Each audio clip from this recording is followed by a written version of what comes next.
जो जैसा पाप करता है उसको ठीक वैसे ही नरक में जाना पड़ता है। चोर तामिश्र नगर में जाता है, तामिश्र नाम के नरक में जाता है। व्यभिचारी अंध तामिश्र नगर में जाता है। और जो जैसा पाप करता है राजन, उसको वैसे ही नरक को भोगना पड़ता है।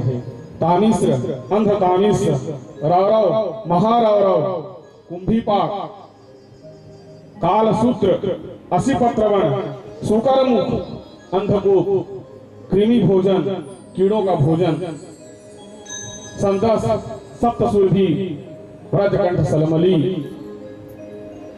वैतरणी, प्रयोद, प्राणरोध, विशासन, लाभा भक्ष, सार्योदन, अविची और अयहपन।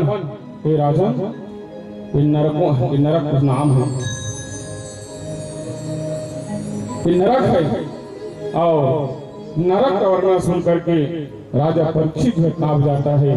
मैंने तो संत का अपमान किया है, ब्राह्मण का अपमान किया है, तो मैं कौन से नरक में जाऊंगा गुरुदेव? परीक्षित के कहने पर गुरुदेव जी कहते, राजा तुम बैठ करके भागवत की कथा सुन रहे हो ना, तो धीरे धीरे तुम्हारे सभी पाप नष्ट हो जाते हैं। हे राजा, जिस प्रकार से कपड़ा अगर गंदा होता है, कपड़ा अगर गंदा होता है तो उस कपड़ा को क्या करते हैं हम लोग? जा करके साफ करते हैं। किससे? साबुन से। उसी प्रकार से भगवान के नाम रूपी साबुन से अपने मन को तुम साफ करो, फिर नरक में जाने की जरूरत नहीं है राजन।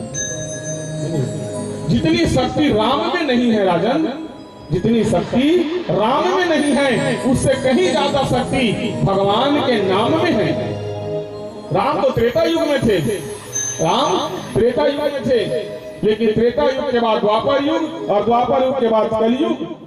कलयुग में भी भगवान का नाम है और चल रहा है। राम ने तो अपने जीवन में किसी किसी का उद्धार किया है।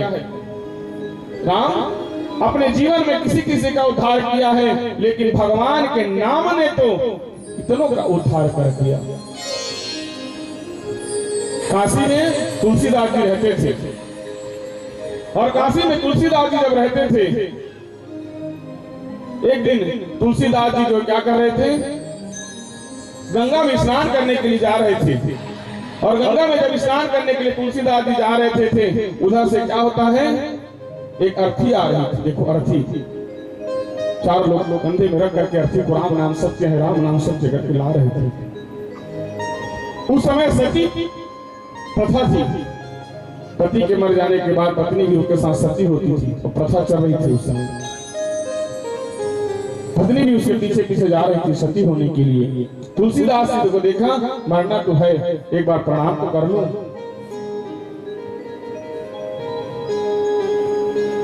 तुलसीदास जी को प्रणाम कर देती है वो, और प्रणाम करती है तो तुलसीदास जी बिना विचारे कहती, बेटी अखंड सौभाग्यवती, तेरा चूड़ी अमर रहे।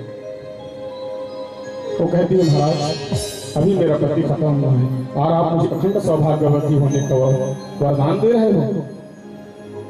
तुलसीदास जी कहते हैं, बेटी हमको नहीं मालूम था, गलती हो गई, वृथा जाएगा आशीर्वाद बेटा कभी व्यर्थ नहीं जाएगा।